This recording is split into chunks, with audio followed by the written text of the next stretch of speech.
Et mon âme t'adore, et mon âme te loue, car nul n'est comme toi. C'est un chant nouveau qui monte dans mon cœur, un cantique d'amour pour mon seul sauveur. Il m'a pris de loin, il m'a lavé et m'a racheté et placé à ses côtés. Je n'ai plus peur de rien, je ne crains plus rien, car le bon berger est de mon côté. Même les ténèbres n'ont plus aucun pouvoir sur moi, car la clé de l'amour,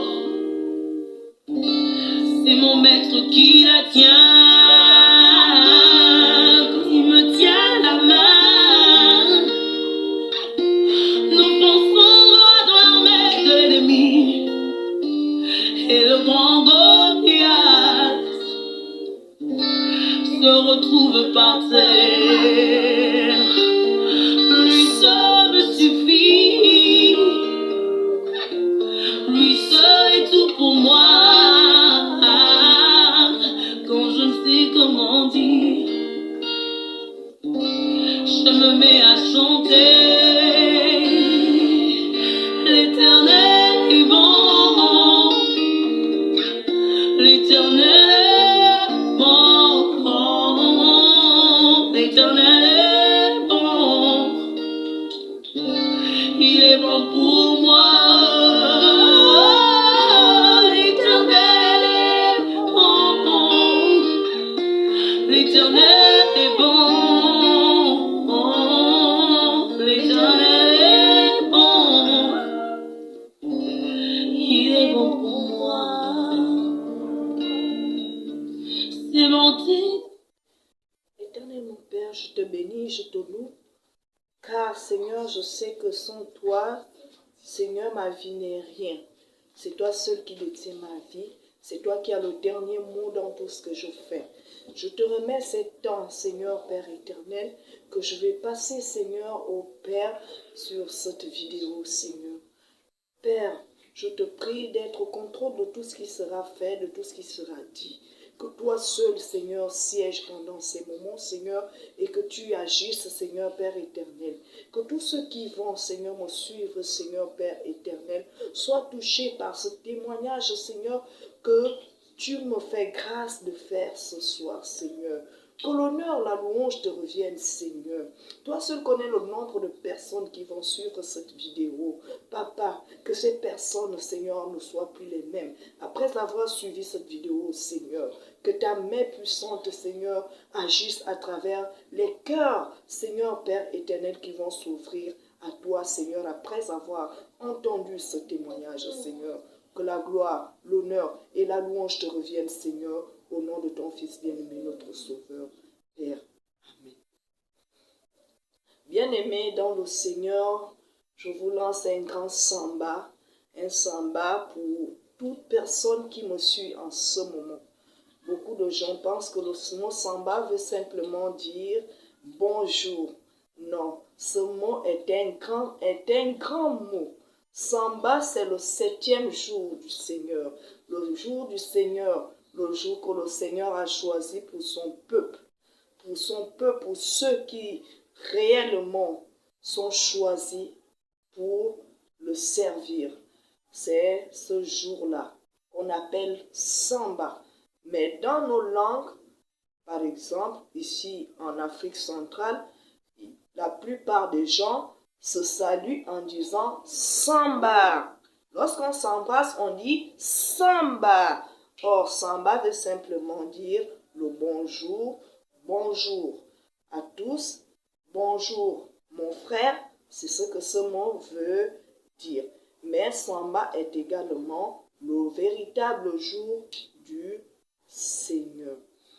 Bref, j'aimerais témoigner ce soir.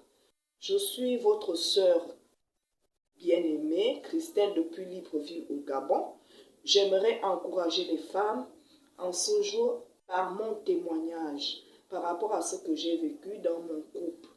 Je sais que beaucoup me suivent en ce moment et je crois par la grâce du Seigneur qu'après avoir suivi ce témoignage, beaucoup de choses vont se passer dans la vie de plusieurs d'entre vous. Bien, mon histoire est très longue,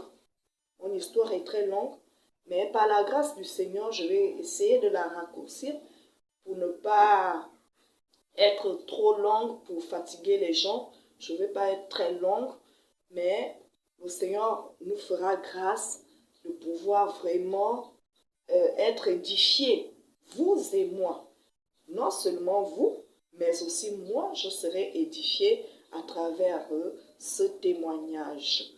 Mais tout d'abord, j'aimerais que vous sachiez que ça fait presque 20 ans que je suis avec mon mari. Nous avons commencé à être ensemble en 2001. Et aujourd'hui, nous avons eu 6 merveilleux enfants, en dehors des 3 enfants qu'il m'a trouvés avec. Bien. Nous savons tous que ici en Afrique,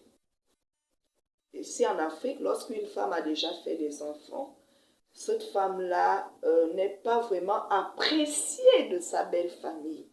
Lorsqu'une femme a déjà un enfant, 2 enfants, même les hommes refusent de s'engager avec cette femme. Mais le Seigneur est merveilleux. Le Seigneur seul est capable de faire ce qui est impossible aux hommes. Donc, mon histoire va commencer à partir du moment où j'avais reçu ma belle-sœur, c'est-à-dire la petite sœur de mon mari, à la maison. Donc, lorsque cette dernière s'est installée à la maison, moi, je ne savais pas qu'elle ne m'appréciait pas. Je ne savais pas qu'elle ne m'appréciait pas. Même ma belle-mère ne m'appréciait pas. Moi, j'embrasse tout le monde. Ça, c'est dans mes habitudes. J'embrasse toute personne. Même les gens qui me détestent, je les embrasse. Ce qui fait que j'étais consciente que c'est ma belle-sœur, la petite sœur de mon mari. Donc, je ne pouvais pas refuser de l'accepter dans ma maison. C'est comme ça que nous l'avions reçue à la maison. Mais elle, dans sa tête, elle avait un objectif. L'objectif, c'était pour venir tout faire pour me faire partie de la maison. Et ce n'était même pas seulement elle. Parce qu'en dehors d'elle, il y avait d'autres personnes qui se sont associées à elle, qui faisaient vraiment des programmes, des projets pour que je puisse partir de la maison. Et c'est là où ma souffrance va commencer. C'est là où les problèmes vont commencer dans mon foyer. Je vous assure qu'elle ne faisait pas n'importe quelle sœur pour mon mari. C'était sa sœur bien-aimée. C'était la plus aimée de mon mari.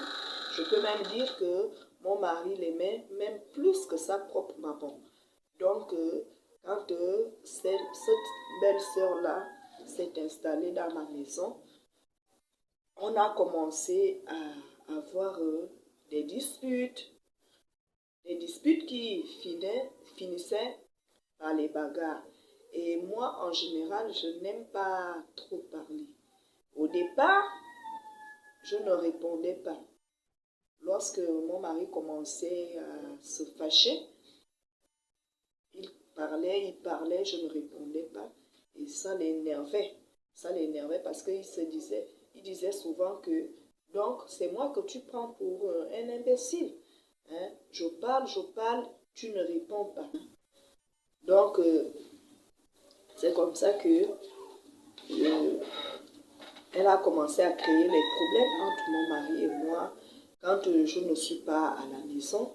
Par exemple, si je suis allée au marché ou bien je suis allée chez un parent, elle restait à dire qu'est-ce qui te prouve qu'elle n'est pas allée chez son ex, qu'est-ce qui te prouve ceci, qu'est-ce qui te prouve cela. Au fait, elle mettait le feu dans le cœur de son frère. Et c'est comme ça que la confiance que mon mari avait envers ma personne avait commencé à diminuer. Au fur et à mesure qu'elle disait des choses qui n'étaient pas justes, qui n'étaient pas vraies, mon mari aussi commençait à me regarder d'un autre œil. Ce qui fait que on a commencé à avoir des sérieux problèmes. Et au départ, mon mari était très compliqué. Là, vraiment, il a commencé à être très compliqué. Je réponds, c'est un problème. Je ne réponds pas, c'est un autre problème. Et c'est comme ça que il a commencé même à sortir de la maison. Il allait chez ses amis, il pouvait passer toute une journée avec ses amis, alors qu'il ne le faisait pas avant. Même la confiance qu'il avait envers ma personne pour me remettre l'argent pour faire la popote, il ne me donnait plus l'argent tout le temps. Il y avait des moments où il me confiait l'argent et d'autres moments qu'il ne me confiait plus l'argent. Au fait, c'est même ma belle-sœur, quand il ne me remet pas l'argent, c'est à ma belle-sœur qu'elle me mettait l'argent pour faire le marché. Et cette dernière, lorsqu'elle recevait cet argent, elle chantait comme si j'étais sa rivale, elle faisait des choses étranges comme si j'étais sa rivale. C'est très long mon histoire, c'est très long. Il arrivait même des moments où je finis de nettoyer la maison. Quand je finis de nettoyer la maison, elle balaie sa chambre, elle vient verser la saleté à la cuisine. Quand je montre à mon mari, je dis, regarde ce qu'elle fait. Mon mari me dit, ah, elle est encore jeune. Je dis, mais jeune à quel âge? 22 ans. Oh non, laisse, c'est toujours ça, laisse. Jusqu'à ce que, un moment donné, mon mari a commencé à lever la main sur moi. Et ça, je vous assure que tout le temps qu'il me levait la main, je ne rendais jamais. À chaque fois, il m'agressait. Et c'était même pas des petites gifles, c'était pas des petits coups. C'était vraiment comme si il se battait avec un homme, malgré que je ne rendais pas. Donc, dans tout ça là, je subissais ça.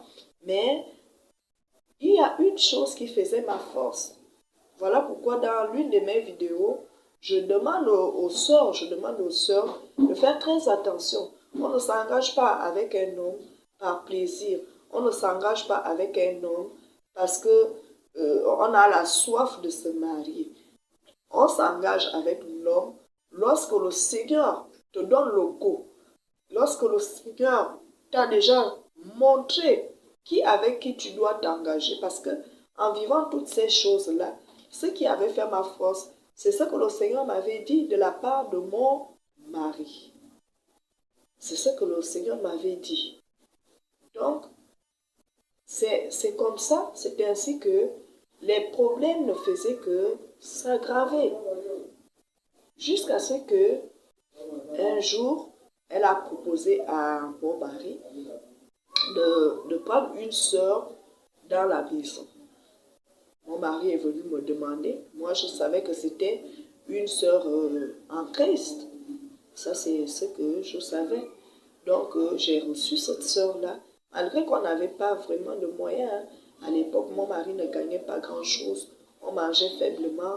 Mais quand même, j'ai reçu et ma belle-sœur et cette dernière qui était aussi une sœur et qui avait un enfant avec une grossesse.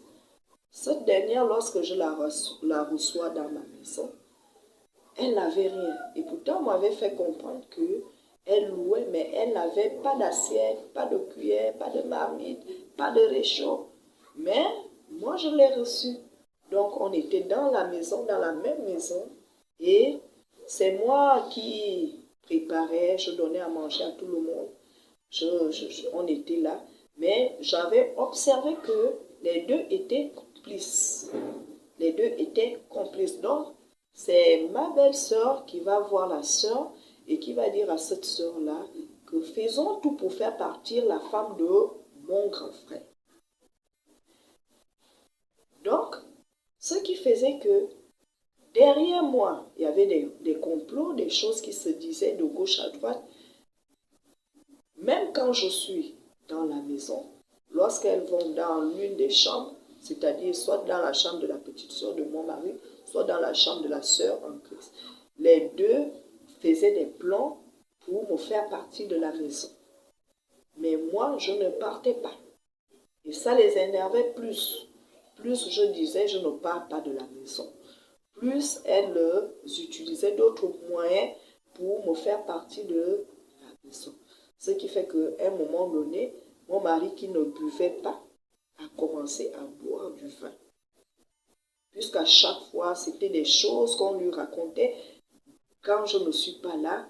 Même quand je suis dans la maison, parfois je peux être dans la chambre ou à la douche, ça parle, ça parle, ça parle. Ce sont des critiques.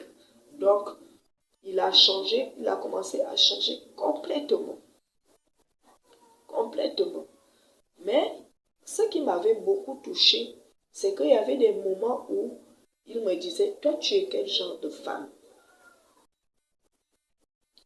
Je ne lui répondais pas, mais je savais qu'il me disait ça parce que tout ce que je subissais, je ne rendais pas. Je ne rendais pas. Donc, cela le touchait quand même.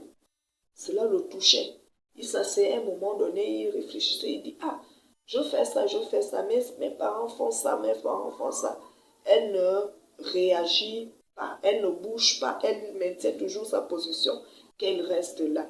Mais il ne comprenait pas que moi j'avais reçu quelque chose de la part du Seigneur et moi il fallait que je sois fidèle à ce que le Seigneur m'avait demandé de faire. Mon but était de rester auprès de lui. C'est ce que le Seigneur m'a dit.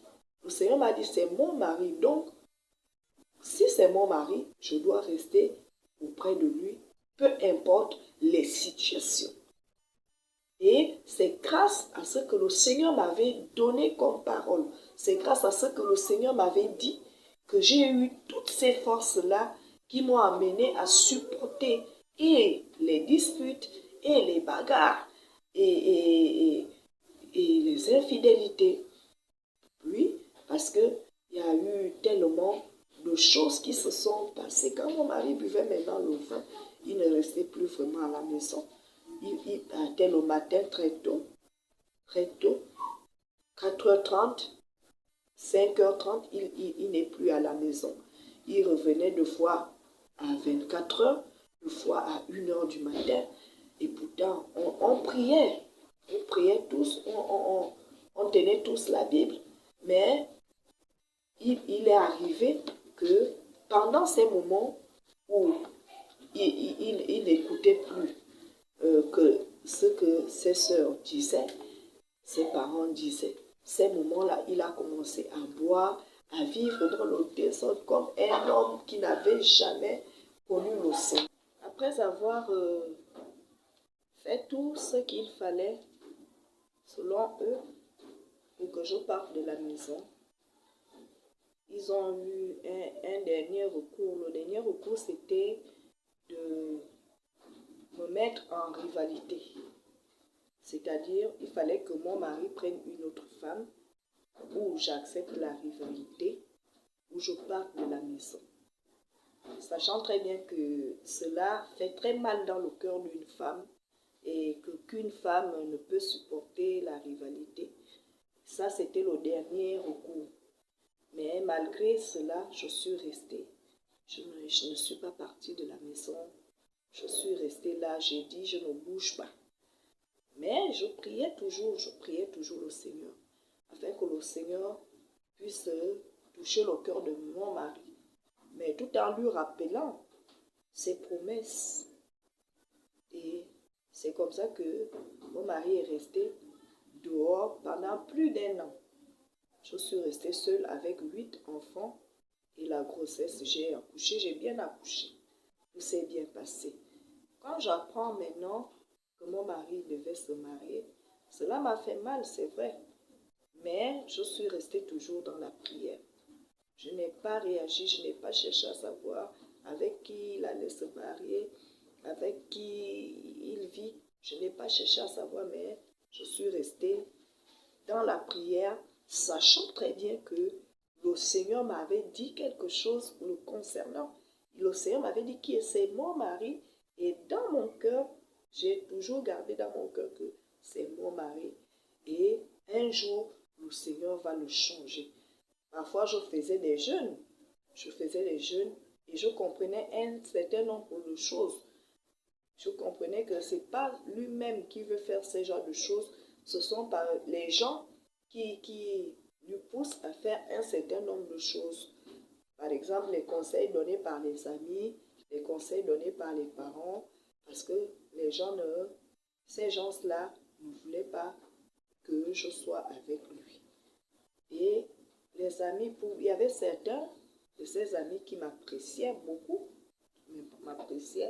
et peu ne m'appréciaient pas. Donc, quand ils faisaient des choses, ils faisaient des sorties, par exemple, avec ces amis qui ne m'appréciaient pas, il faisait expressément de le retenir jusqu'aux heures tardives, pour qu'il y ait des clashs entre lui et moi. Mais quand il rentrait, il trouvait toujours que moi, je ne faisais pas de clash. Après avoir fait tout ce qu'ils avaient eu à compléter contre moi, ils ont vu que j'étais toujours ferme dans ma position. C'est comme ça que, un beau jour, mon mari, après 2 ans, lui-même, il a demandé à ce que je vienne le chercher là où il était, parce que ça n'allait pas là-bas. Ça n'allait pas. Même là où il était parti, c'était la guerre là-bas. C'était le feu. Donc, il n'a pas pu supporter. Obligé de m'appeler pour que j'aille le chercher. Et je lui ai dit, viens, comme tu es parti. Donc, en rentrant, quand il est rentré, il est venu avec son ami. Et quand il est revenu, je l'ai bien accueilli, je l'ai bien reçu, je ne lui ai rien demandé. Et c'est lui-même qui a commencé même à voiler ce qui se passait pendant qu'il était dehors. C'est lui-même. Donc il a commencé à me refléter un peu la situation avec la femme qu'il avait pris. Ça n'allait pas jusqu'à ce qu'il est rentré à la maison. Et il pouvait dire que le Seigneur l'a giflé. Il était têtu. Il ne voulait plus rentrer à la maison. Il ne pouvait plus. Il disait qu'il avait juré qu'il ne mettrait plus les pieds là où je suis. Et pourtant, je suis dans sa maison. Mais il avait juré qu'il ne mettra plus les pieds là où je me trouve. Et c'est lui-même qui a confessé que c'est le Seigneur qui l'a giflé. Le Seigneur lui a donné une bonne gifle. C'est à cause de ça qu'il est rentré. Depuis qu'il est rentré, jusqu'à présent, nous sommes dans la paix. Nous sommes dans la tranquillité. Il n'y a plus les bagarres. Il n'y a plus les disputes. Il y a souvent les malentendus, mais ça ne dégénère plus comme avant. Parfois, il peut arriver qu'il dit quelque chose et moi je n'apprécie pas. Je lui dis, voilà ce que tu as dit et c'est pas comme ça que ça doit être. Donc on finit là sans qu'il y ait des discussions, sans qu'il y ait du bruit. Et nous faisons vraiment beaucoup d'efforts à ce niveau pour ne plus ouvrir les portes à Satan dans notre maison. Donc, depuis même qu'il est venu, vous-même vous voyez, la maison a changé. tout a changé. Il y a la paix dans notre maison. Et c'est même après son retour que nous allons maintenant découvrir que nous devons aussi observer les lois de Moïse. Parce que nous nous battions seulement à suivre les commandements, les 10 commandements du Seigneur. Mais depuis que on essaye d'observer les lois de Moïse, beaucoup de choses se passent dans nos vies. Malgré qu'il ne travaille pas, il a quand même des entrées d'argent, même si c'est après 4 mois, il a des entrées d'argent. Quand il a cet argent-là, on fait le marché. Les gens qui connaissent, qui me connaissent et qui ont vu comment on était auparavant, bien avant qu'ils ne rentrent à la maison. Ces gens-là, quand ils arrivent à la maison, ils sont vraiment étonnés de voir la gloire dans ma maison, de voir combien de fois on est à l'aise, même si il y a des moments où il n'a pas d'argent, mais le Seigneur fait grâce. Le Seigneur fait grâce. Qu'on mange tous les jours. Le Seigneur fait grâce. Mais j'aimerais dire une chose. Tout ce qui se passait là, c'est le Seigneur qui est au contrôle de tout. Et c'est le Seigneur qui permettait ces situations-là, non seulement pour l'enseigner, mais aussi pour le fortifier, pour le faire changer. Parce que s'il n'avait pas traversé ces situations, il ne devait pas changer. Et moi aussi, de mon côté, le Seigneur m'enseignait. Le Seigneur m'enseignait. Il m'a ouvert les yeux à dans plusieurs points. Il m'a ouvert les yeux. Il m'a fortifié encore plus. Il a permis à ce que mon cœur soit vraiment un cœur capable de supporter même les choses les plus difficiles. Et même après son retour, je peux dire qu'on a fait 9 mois. 9 mois, après 9 mois, on a perdu notre fille. Elle avait 5 ans. On a perdu notre fille. Et c'était la chose la plus horrible parmi tout ce que j'ai pu vivre. C'était la chose la plus horrible dans ma vie. Mais malgré tout ça, là, le Seigneur m'a donné la force et la capacité de supporter toutes ces choses-là. Donc, ce que je pourrais vous dire, mes frères, mes sœurs, surtout mes sœurs, je m'adresse beaucoup aux sœurs. Pendant tout ce temps, les 4 choses qui ont fait en sorte que je sois victorieuse dans mon foyer, que je sois victorieuse malgré les vents et tempêtes, malgré tout ce que j'ai pu traverser. Ce qui a fait en sorte que je reste ferme dans ma position, c'est premièrement la confiance totale. La confiance totale que j'ai envers mon Seigneur, envers Tata Nzambe, notre Seigneur. C'était ça d'abord, parce qu'il m'avait parlé. Et je restais ferme dans ce qu'il m'a dit. Premièrement. Deuxièmement, il y a l'amour. L'amour, non seulement l'amour pour le Seigneur, mais aussi l'amour pour mon mari. L'amour pour mon prochain. Ce qui fait que, avec l'amour que j'ai pour mon prochain, je ne rendais pas le mal par le mal. J'ai toujours considéré les gens, même malgré ce qu'ils m'ont fait, je les ai toujours considérés comme mon prochain. Je les ai toujours aimés parce que c'est le Seigneur qui les a créés. Le Seigneur dit dans sa parole qu'on doit même aimer nos ennemis. Mais pour moi, ce n'étaient pas mes ennemis. Ce ne sont pas mes ennemis. Les parents de mon mari ne sont pas mes ennemis. Ce sont mes parents. C'est comme si c'est mon frère ou ma soeur qui me fait du mal, ou bien comme si c'est ma mère qui me faisait du mal. Donc je ne peux pas rendre le mal. Et même si c'est quelqu'un du dehors, je ne vais pas rendre le mal. Je peux me fâcher, oui, parce que je suis un être humain. Il peut arriver que je me mette en colère, mais cette colère-là ne doit pas durer.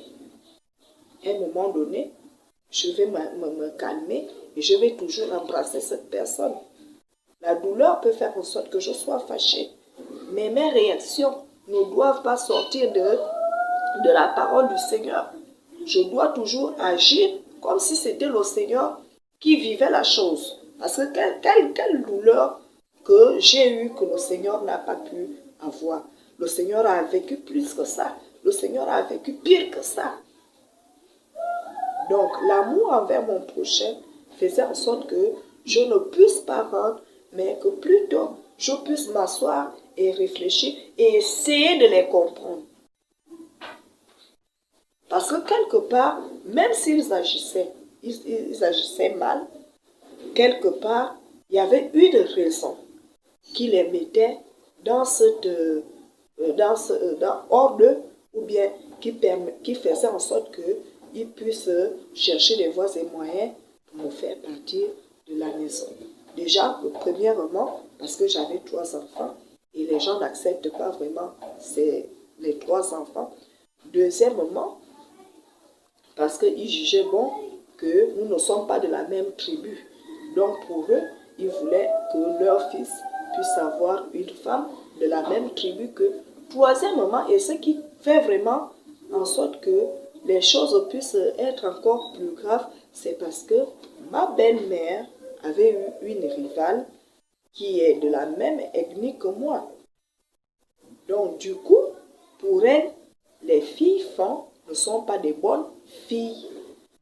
Donc, c'est tout ça là qu'ils avaient comme raison. Et moi, je comprenais.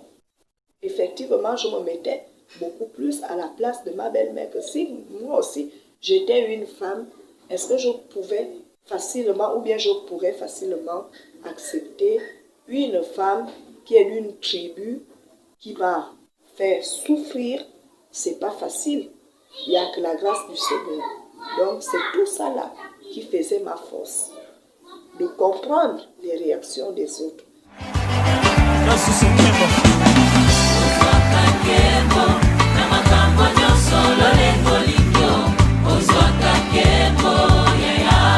C'est très facile à chanter.